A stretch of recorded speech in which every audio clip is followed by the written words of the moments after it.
I can't wait to share with you this episode of the Retail Success Series podcast.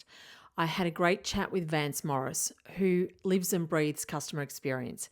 Now, to quote Vance's bio, Vance Morris is a former birth control factory security guard, turned Disney leader, turned bankrupt out of work executive, turned carpet cleaner, turned successful entrepreneur.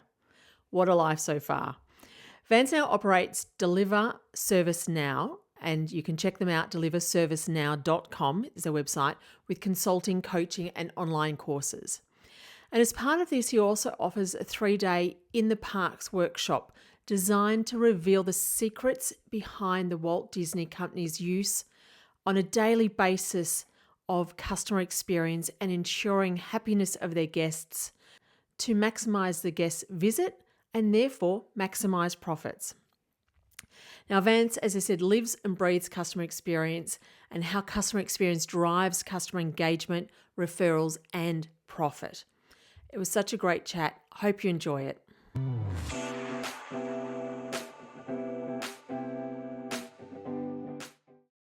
Hello, everyone. Thank you so much for joining me on the Retail Success Series. Now, I'm thrilled to introduce my guest today, Vance Morris. And thank you, Vance, so much for joining us. Pleasure. We'll have some fun today, I'm sure. Excellent. Now, you always have fun. When you're talking about Disney, fun always comes to mind, I must say. And I've been lucky enough to have been to a number of the Disney locations around the world, and they are always memories of wonderful times with my family. So it's definitely a place I see as a place that definitely is, for me, customer experience is what it is all about. And so it's great that you can talk to us about it. So, Vance, can you tell us a little bit about your customer experience journey to start with? Oh, sure. Actually, this goes way back to my early teen years. I had a newspaper route. Now, I don't know if they have those Mm-hmm. in Australia any Yep. longer. Here in the U.S., teenagers don't do it anymore. Adults have now seemed to have taken over this, and it's now a career for some, which I don't understand, but that's okay. But so I had a newspaper route when I was young, and I realized very quickly that a lot of my income depended on how well I delivered the papers. Were they on time? Did I put them where the customer wanted them? So, did you put it between the screen door and the big door? Did you tuck it under the mat so the wind wouldn't blow it away? A couple of older older folks wanted me to actually like open their door and throw it in their front hallway. So I took all of this and I was like, okay, great, I'll do all that. And I noticed that my tips for the delivery were going up and up. Um, and I was like, wow. So if I do a good job and if I actually do what the customers want, I'll make money. So it was, to me, it was, for a 13-year-old, that's eye opening. But yeah, so I spent some time in restaurants and hospitality. Of course, I spent a little over a decade working for the Mouse, Walt Disney World, down in Orlando. Um, First big lesson there, and you would think that it would be, how to wow the guests or how to pick up trash quickly and always smile.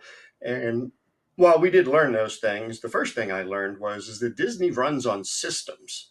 I was on the opening team of the Yacht and Beach Club Resort, and this is before, it was like 1990, so this is before everybody had a phone thing in their hand, and computers. You might have one in the entire office. Um, and so we walk into this training room, and there are just stacks and stacks of binders everywhere. Just big 3-inch thick binders. And I asked my boss, I said, what is all this? He goes, well, these are all of the SOPs and OJTs on how to open and operate a Disney resort. And they had them for front desk and for servers in the restaurant, and the housekeepers had their own binder. And I was just completely blown away. What I realized is that when you have these systems give you freedom for employees, hourly employees, um, it gives them the freedom to do all of the nice things that Disney is known for. So if you're just going through, um, you know, through the SOPs and you learn your job and you follow the system, well, that gives your brain freedom to go and do all of the nice things. So, getting the new ice cream cone for the little kid, or, holding doors and good mornings and all that, taking pictures for visitors and things like that. For bosses and for business owners like myself, systems equals freedom.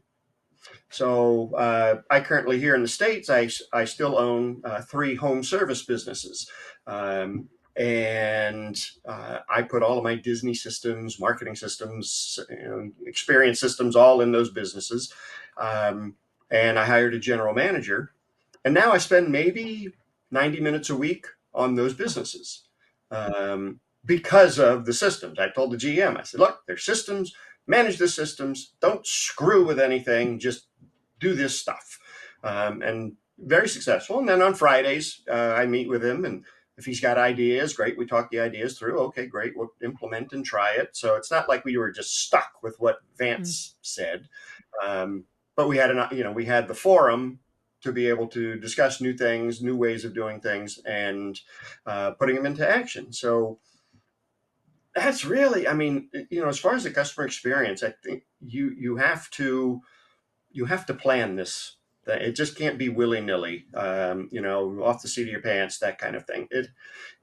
The experience has to be systemized. It has to be planned so that everybody knows what the expectations are, and your customers, your guests, what have you, get a consistent, extraordinary experience from everybody.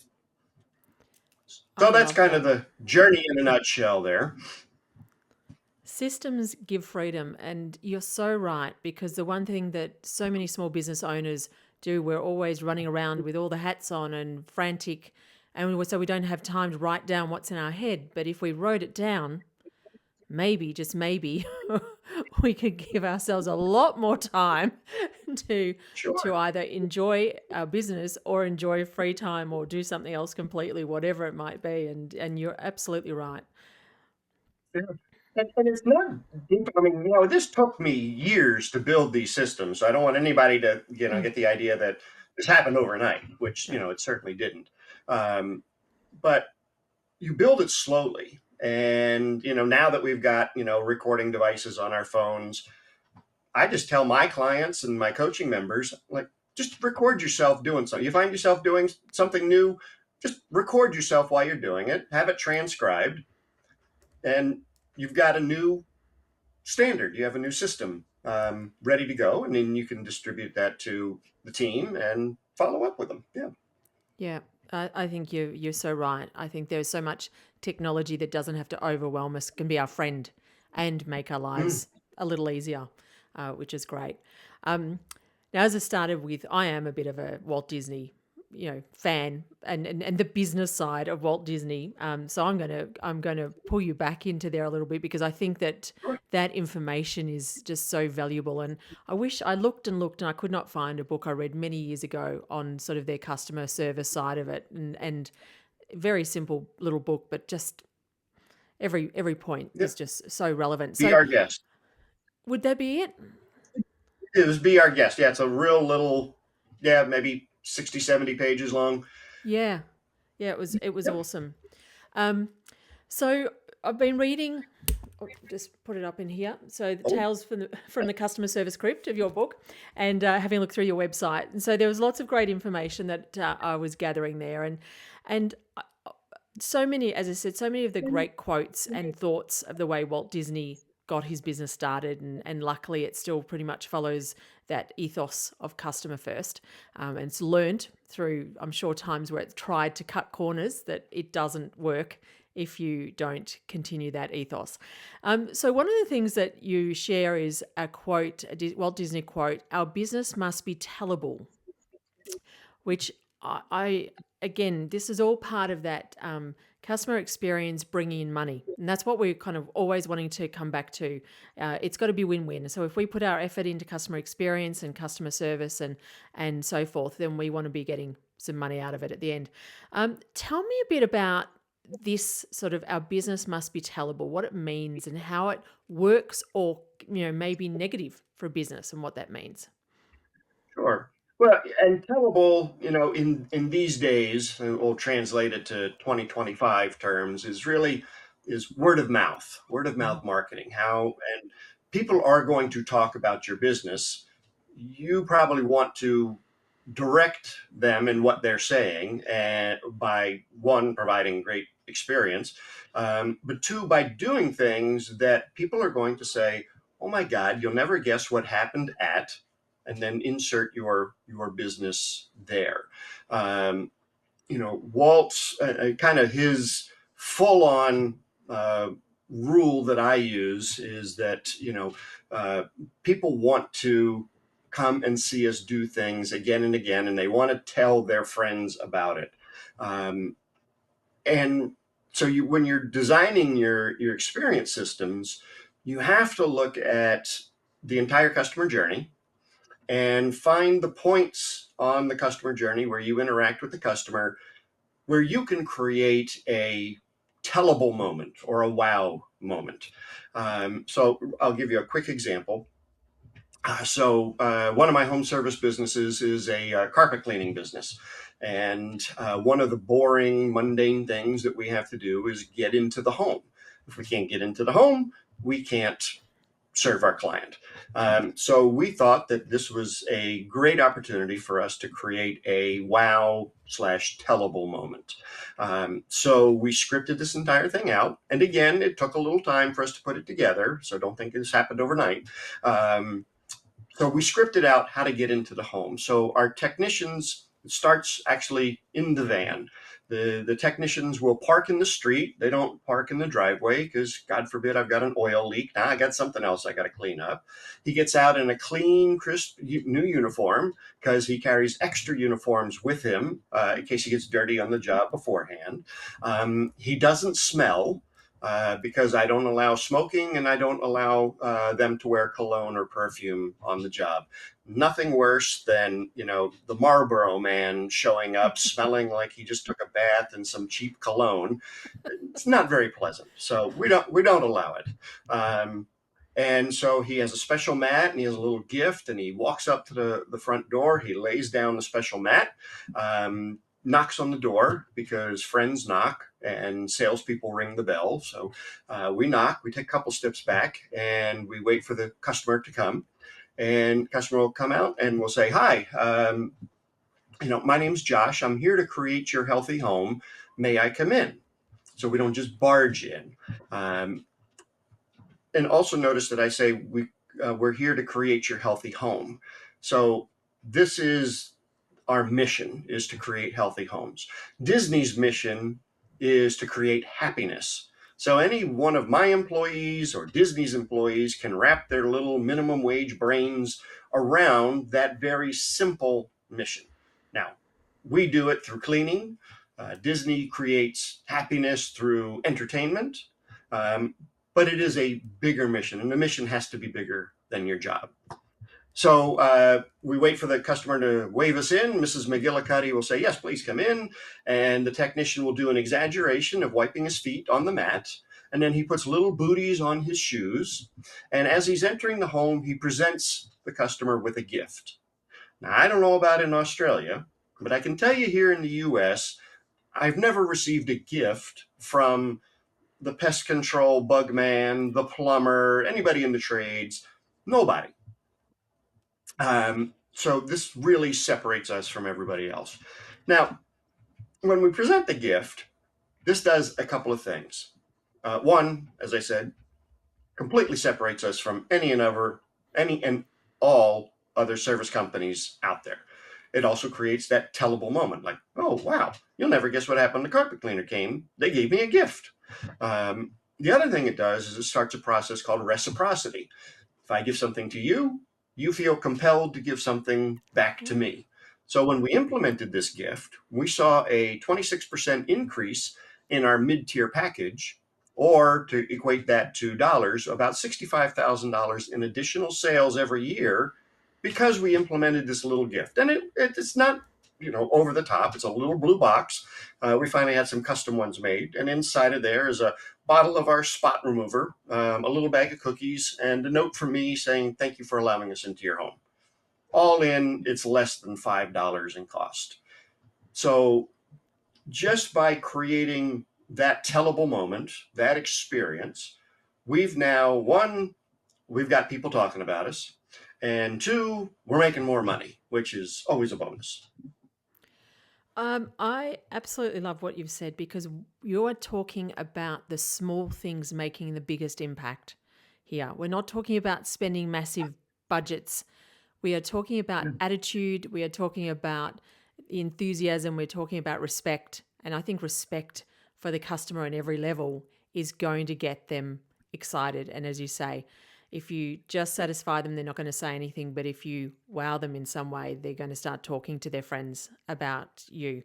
And also, your mention of the mission being more about what you're trying to do for the person. So it's not we sell soap, it's or for us, I used to have a Christmas decor business. So it wasn't about we sell Christmas decor. It was about we help you create family memories. So it was, it was about that end feeling and result. And I think it's really important. A lot of businesses forget to kind of think about what the customer ultimately is trying to do with the product that they're buying from you. So I love that. You actually have, I want to let everyone know because we're going to have a chat about wow moments in a moment because you mentioned that as part of what you're just mentioning.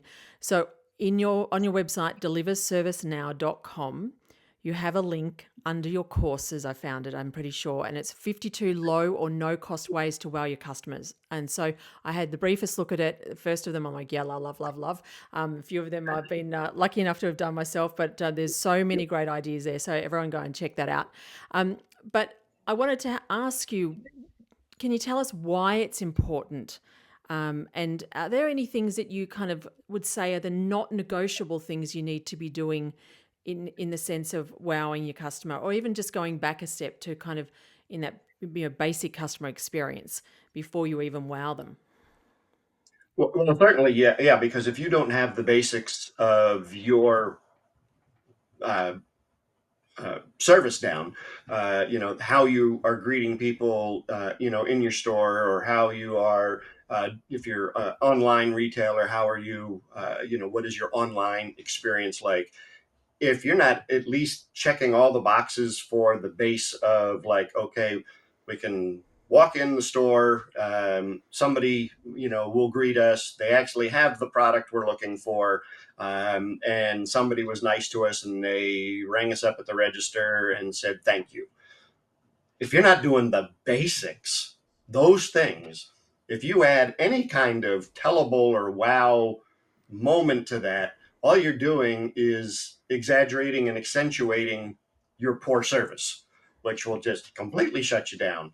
So you have to have the basics. Solid foundation has to be there for you and your employees, because then the rest of this stuff won't work. And so now, are we, with our carpet cleaning, again, I'll just go back to one of my companies. If we left a spot behind, or if we, we dribbled some solution on a floor and we didn't wipe it up, if we didn't answer the phone live and let it go to a voicemail. See, these are all things that you got to be doing in order to then add the wow moments to it. And I like to say every detail in your business is either enhancing or detracting from the experience. There is no middle ground, really. I mean, if you have dusty shelves or a dusty house plant in your, in your store, in your waiting room, that's detracting. I mean, it may not be over the top, oh my God, the world is coming to an end. But if you add up enough of these small little detractions, all of a sudden, the experience isn't so great. At Disney, there's certain non-negotiables there. One of them is that there are certain things that they paint every single night of the year, every night. There's little fences, there's little statues in the parks, and these things get painted every night. And they know, this is how fanatical they are. They know at what time at night, based on temperature and humidity and the weather and everything, what time they can paint it so that it will be dry for the first guest the next morning. Now, an accountant or a bean counter, somebody could come along and say, we could probably do that every other night. And okay. And then every other night becomes once a week becomes once a month, and now the place starts to look poor. So your non-negotiables, you have to determine, what am I not going to permit, what am I not going to allow, what are the things that you will always do in order to have our experience be one that's talked about and extraordinary. So dusty house plants, certainly. You should probably have something. Disney has a good show, bad show walkthrough that every shift goes through. I do the same thing in my businesses. We have a checklist. Okay, did we wash the vans before we went out? Are the windows clean? And every day we go through it. And people say, "Oh, I don't like doing checklists. Checklists are boring. They take too much time." And I usually will say to them, I said, "Well, would you get on an airplane where the pilot just decided that day, I don't feel like doing the checklist?" I mean, you wouldn't. So, if the pilot's going to go through it, I figure the least I can do is go through mine. I love the idea of the checklists, and it kind of brings me back. It sounds to me like what you're talking about, you've got to have the culture and you've got to have from top down saying that this is a Mm, priority. You've got to get buy in from all levels for this to work. yep. And I'm wondering, from the many businesses you've worked with and your own, whether you find there's particular tools, or is it just come down to this is what you're going to make out of it. This is why we have to do this. Or, how do you get the people's buy-in to actually go, you know what, I will clean the van even though I really can't be bothered today. Right. So a couple of things. One, we always get the employees involved in creating our standards because they're the ones that do them every day. Yep. And so, of course, we have parameters. As bosses, we want to give them parameters. So here's the guardrails. You need to stick within the guardrails. But usually they will come up with a better idea than I ever will, given a forum that they're allowed to do that, like we hold meetings once a month, and they are specifically around the customer experience. And we look at different things, and we're like, okay, how can we do this better? And by allowing the employees to be a part of the decision-making process, you have that engagement. Oh, you mean somebody wants to listen to what I have to say? Wow, I had a good idea and the boss implemented it. Mm. That's where you get the engagement. Now, for the other employees who may not be involved in that meeting, we want to tell them, and you actually said it as part of the question, why we do things the way we do them. So Disney runs on 3 words. All my companies run on 3 words. I recommend my clients all run their companies on 3 words, and that's what to do, how to do it, and then the most important part is, why do we do it that way? And when you explain the why, people are now like, oh, well, that makes sense. Yeah. And especially if the why will help them in their job, help them make more money, they'll be more apt to engage with it and comply with what you're doing. One of the funny things, I have a insurance person who, insurance is kind of a boring business. I don't know about in Australia, but Mm. here it's very boring. And he was looking for a way. There must have been 50 or 60 other insurance agents in his town, and he's looking for a way to not be viewed as a commodity and what makes him different. And so we got his team together, and we decided that one of his points on his journey where we were going to make the most impact was how we answer the telephone. Because they would get people that just call and they were, tire kickers and looky-loos, and they just wanted a price and didn't really want to investigate things. So, and he was what I would call a rock and roll fanatic. You go into his office and there's, gold records on the wall and, posters of Led Zeppelin and the Who and everything, autographed guitars. And so as we're going through the brainstorming, one of the employees says, "Well, you're the rock and roll guy, or the rock and roll insurance agent. We should really embrace that personality.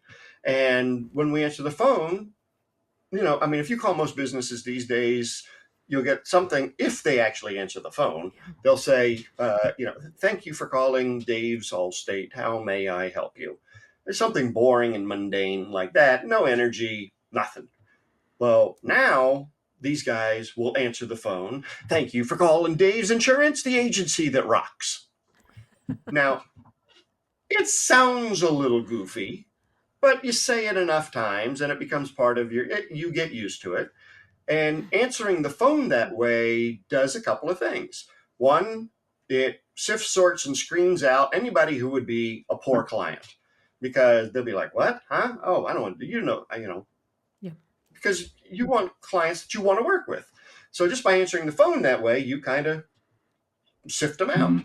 Also, you are setting yourself up as the only person in the world that is answering the phone that way, and you know that you've reached someplace unique, someplace fun, and someplace that's going to be able to help you.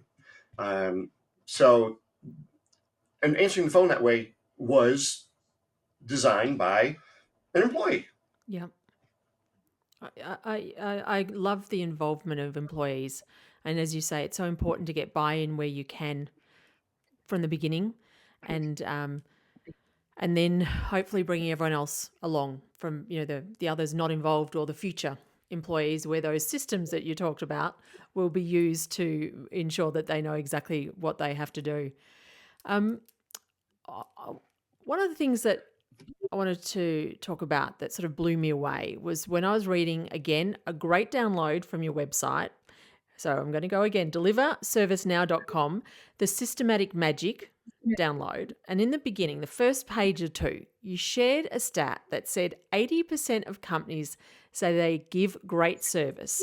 Only 8% of customers say those companies give great service. So they're talking about the same companies.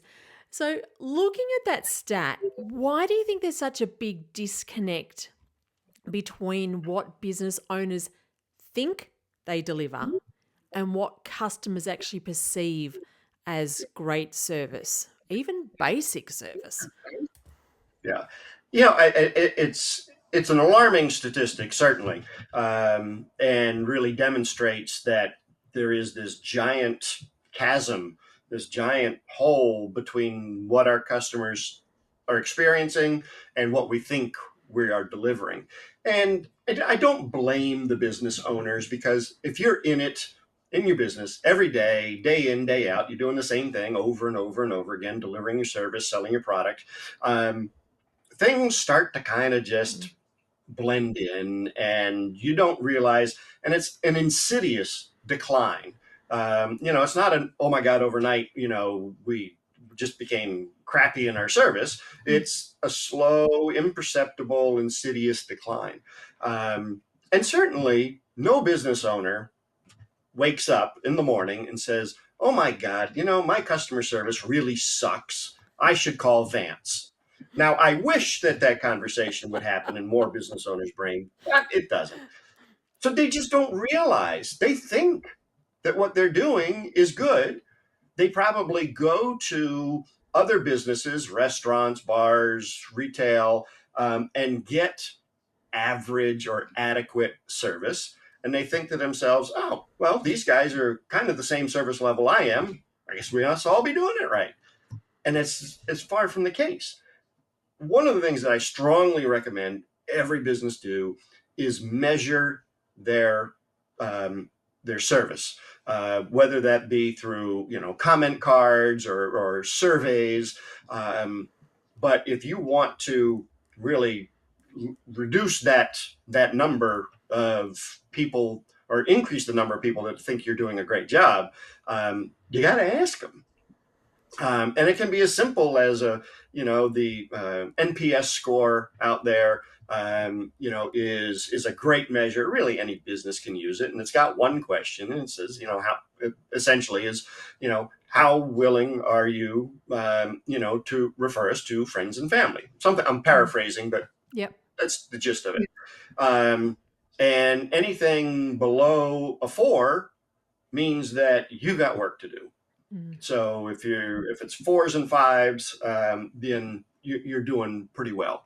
In my thank you card, so in all my businesses, we do handwritten thank you notes to our customers, which has gone away like the dodo bird went. Nobody does it anymore, except a few companies. And in the thank you note, we actually included a comment card. It had 4 questions on it, rating 1 through 5, so very simple. And this is vital now. Vital, everybody pay attention. You need to put postage on that card if you actually want people to mail it in.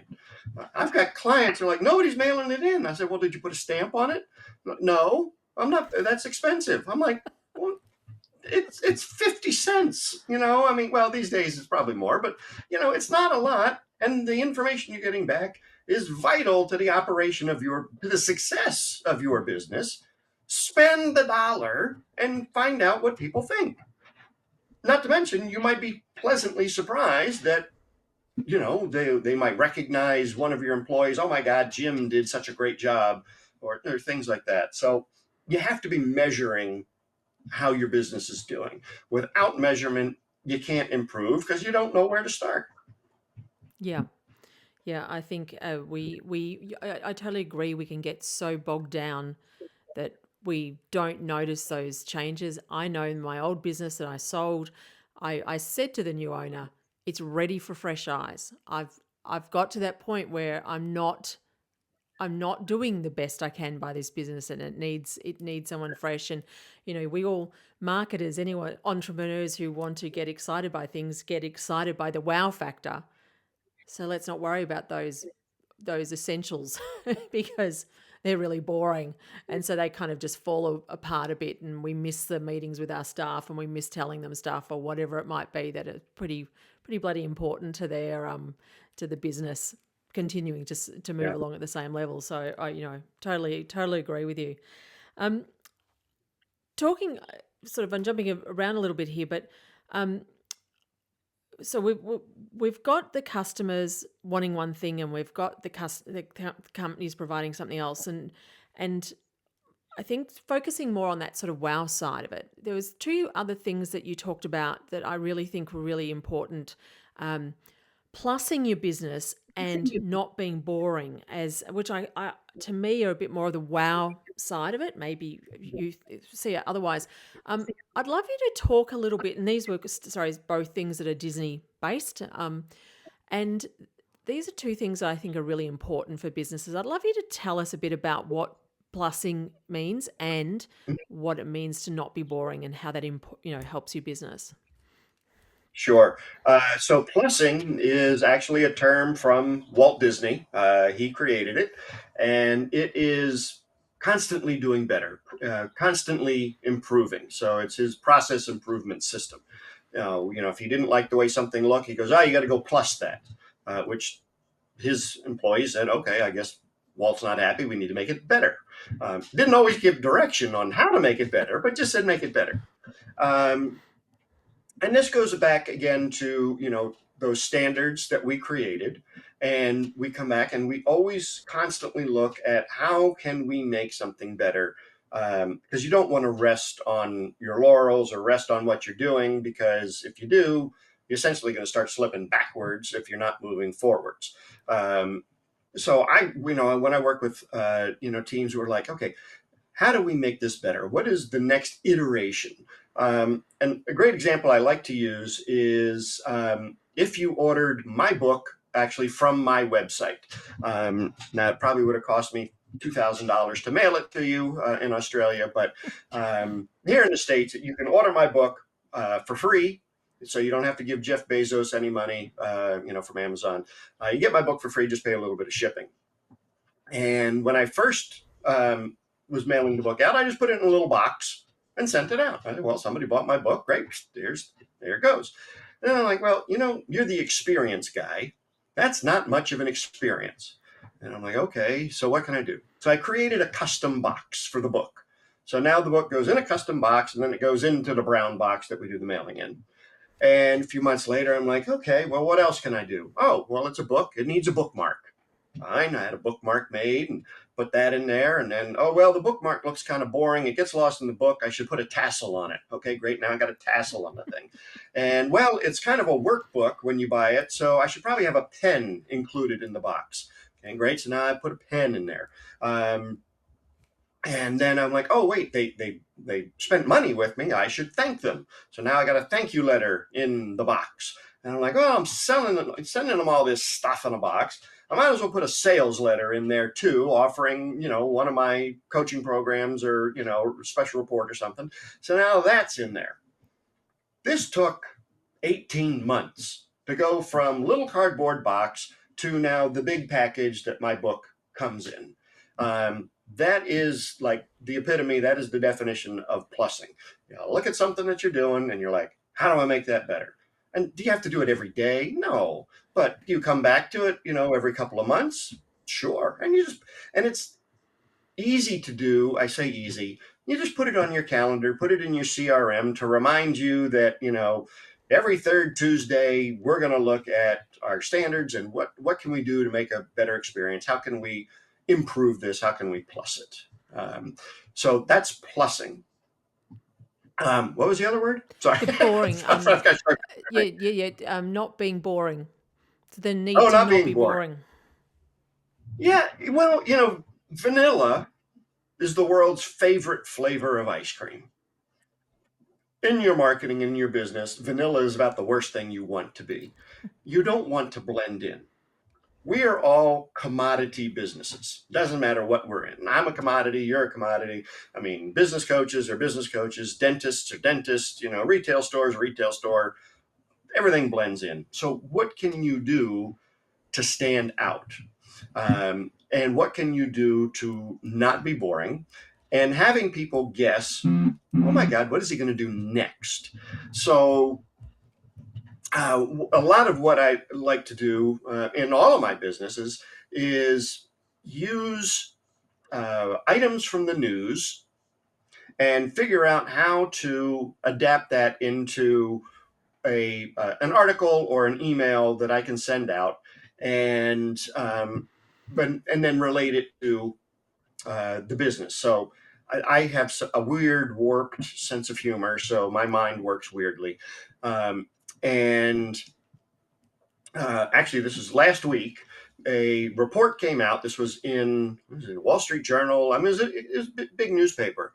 And it was all about the bra industry and how bras were designed to, inflict pain. And, they haven't advanced over the last 50 years. And so I created an article for both my coaching business and for my carpet cleaning business, all about boobies, bras, and what it means to your business. That is not being boring. I mean, what carpet cleaner or what business coach is talking about boobies and bras and then roping it into a business lesson at the end? So now that's just me, okay? So I'm different that way. But what can you do? You look at what everybody is doing and you do the opposite. So if everybody is having, a Friday sale, okay, great. Well, let's break that. Let's do, a Tuesday sale. Now that's just being a little different. How do we not be boring? So finding stuff in the news is one way. B is really looking at our personalities and not being afraid to allow the business owner's personality to shine through. So, like in all of my businesses, I shamelessly use my children in my marketing. No problem with it. Now they're all grown. I've got my daughter's 18, but when she was 5, she was in ballet. And every year I took a picture of her in her little tutu at the yearly ballet recital. And I put a picture of her in my newsletter because I send a newsletter to all of my customers. And every year I would put the ballet picture in the newsletter. And, people are literally watching my child grow up. And we're in the grocery store one day, and this woman comes running up to us and she says, "Oh my God, Emma, how was your recital?" She didn't even ask me. She asked my daughter. And my daughter looks at me and she's like 10 years old. She goes, "Dad, who's this crazy lady? We need to run and hide." And then I had to think, oh, wait, she's one of my customers. She gets my newsletter. She has seen you grow up. And now, one, we've created an emotional connection.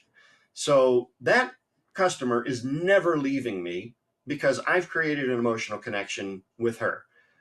My kids have thousands of aunts and uncles that they will never meet because they've been in my newsletters. So that's being different. That's being, a little bit out there. Maybe your thing is fishing. Great. Do you have pictures of yourself with your big fish, the trophy that you won? Bringing your personality in is going to help you not be boring. Because everybody thinks, oh, I should be like the big guys, big, boring corporate. And no, that you just blend into the background. You've got to be out there, and using anything in your background, anything in your personality, because that's the only thing that makes you unique is you. So you might as well be more of you in your daily interactions in your business, because nobody can copy you either. So true. Be authentic is so important, and we're sometimes told, this is what's trending, this is what we need to be doing on Instagram, and you all have to be dancing and doing this. No, if that's not you and that's not authentic to you, and people are going to see that you're feeling like a twit doing it, then don't. But there's other ways. But I do think what Right. you're saying about showing up and being a real person, I'm always rabbiting on about the need for people to see the business owner, because we deal with people, not businesses, and small businesses who I know some people are terrified of being in front of the camera. That's okay, but there's still ways of getting your message out there that you're a real person.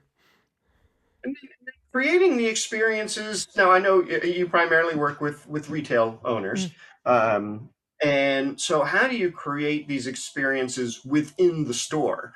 One of my clients sells mattresses. I mean, very boring, benign, highly commoditized business. Well, he created what he called the dream room. And he would take your mattress, whichever one you wanted, and he'd put it in this dream room. And in the dream room, there's stars on the ceiling, there's soft music, it's dark in there.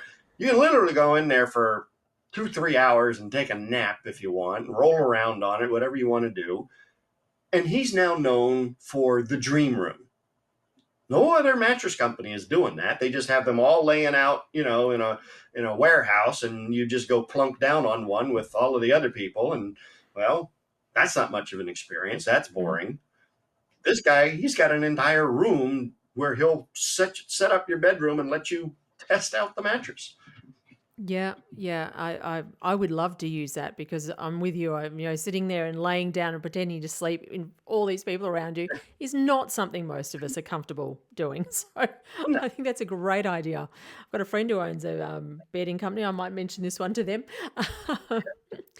And that kind of also brings me into thinking, and one of the things that you like to focus on is really understanding your target market, because you're selling yourself authentically.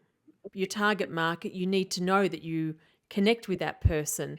So why is it important to, and maybe a little bit about how do you get to know your target market and get very clear on that? Well, you need to know who you are for and who you are not for. the not for sometimes is the more important part, because we're not going to do business with everybody. And your marketing is really designed to do two things: attract the people you want to do business with and repel the people that you don't want to do business with. So if part of your personality is cats, well, and you're using cats everywhere, the likelihood that the dog people are coming in is pretty low. But that's fine, because there's thousands and thousands of cat people, and you can now really focus on cats, and little slippers for cats and little toys for cats, and you become the cat expert. So there's a saying, there's riches in niches. If you can, and it's true. I mean, if you go to the doctor and you go to your general practitioner, you're going to probably be able to be seen in a day or two, and they're going to be able to do your diagnosis, etc. Now, if you got a brain tumor, do you want your general guy down the street, your doc in a box, do you want him operating on your noggin? Probably not. You're going to go to a specialist, and the specialist, it's going to be more difficult to get in to see them. They're probably booked out, a month or two. And they're going to charge an extraordinary amount of money, more than the general guy, because they are a specialist in just, brain tumors. I certainly hope nobody has a brain tumor, but just using that as an example. Yeah. But so how can you niche yourself? How can you continue to become an expert on a certain thing or a certain area, so that you become known out there as the cat person? Oh my God, you have a cat? Oh, you got to go see, Joe over at the store, because he knows everything about cats. And oh my God, if you the newest toy for cats, I mean, I'm a business consultant, but I don't focus on a lot of what most business consultants focus on. I focus on the customer experience and how that helps your business and makes it more profitable. And I focus on customer retention, because that's the vital lifeblood of most businesses, getting people to come back. There are 10,000 other things I could talk about, but it's not in my wheelhouse. I'm not an expert at it. And people don't seek me out for general business advice. They're like, oh, the Disney guy? Yeah, we got to go talk to him, because, he's going to help us create these experiences that are going to be profitable. And I don't think it's so much as going out and finding it, as you just become more and more focused on what it is you do well.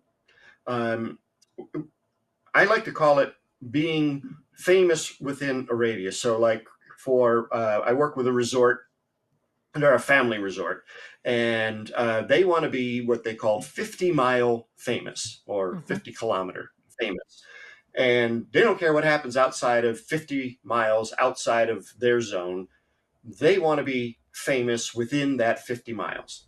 So they are doing everything to do that. So they're, going to local events, going to local charity events, going to chamber things. They're, advertising in local schools. They're advertising in, they want to just be famous in their little part of the world. That's really what a lot of us want to be. We want to be famous for one thing, because if you are, people are just going to naturally gravitate to you. If you're a generalist, well, it's kind of like going to the a Walmart, or just a big general store, and they might have a hammer, and they might have underwear, and they might have a banana, but it's all going to be probably the lowest quality hammer, the lowest quality, whatever, and the banana is probably, not going to be quality either. But if you go to the banana store, oh, they got bananas from all around the world, and you can choose from this one, you can choose from green ones and brown ones and the ones in the middle, and, and your price can reflect that. I hope that a long-winded answer to your question, but I hope that helped. I think yes, definitely, and I think you're right. Sometimes, and I know I've even done this starting again. So sold my business starting from scratch. You start as a little bit more general. You've got to have your toes in, or hands in lots of buckets, or whatever the different sayings are, and Yep. you feel that that's the only thing you can do. And then you realize and you start to, if you're listening to what's going on around you, and it's the same in the store, and seeing what's selling and what people are asking for and what they're engaging with your business about, then you start to narrow down and to niche down. So sometimes it doesn't necessarily start at that niche, but being open to hearing what it is and what people starting to hear, and then, as you say, then that volume of commentary about you is likely to rise, because you will be known for that. I mean, I have a shop here. I have a 1974 Volkswagen Beetle, old car. There is a Volkswagen repair guy called Dick's Auto House. People come from hundreds of miles around because he is the only guy that works on Volkswagens. New ones, old ones, doesn't matter, but he is an expert on Volkswagen repair. So it's not like going to, you wouldn't go to just a general repair shop. You go to this guy because he's the expert in your car. And I mean, his parking lot's full of cars all the time. So yeah, it's once you niche down and find that spot where you're excited because you're really excited about the work that you're doing and that and it jazzes you up. You'll find that niche, and people will start to be magnetically attracted to you because you are that guy or that gal. Did you move to where you live because he was nearby, or is that just convenient? No, he's been around a lot longer than I've been alive. But the reason I felt comfortable buying the 1974 Volkswagen was because I knew he was close to me. He's only 3 miles down the road. So Awesome. All right. Now, to finish, I wanted to ask you to tell us about one of the programs you have, which I must say is on my bucket list of things to do. So when I can get back to the States, 3 days in the park is what it's called. Can you tell us about this and, give us a little bit of a rundown on what you do in that session, in sure. those 3 days? And it's my most favorite thing to do in my business. So I take business groups, business owners, to Walt Disney World down in Orlando for 3 or 4 days. And it is a full immersion into all things Disney. We spend half the day in the classroom where we're going over, classroom stuff and how to Mm-hmm. build these systems into your business. And then we go into the parks and we do what's called a walking classroom.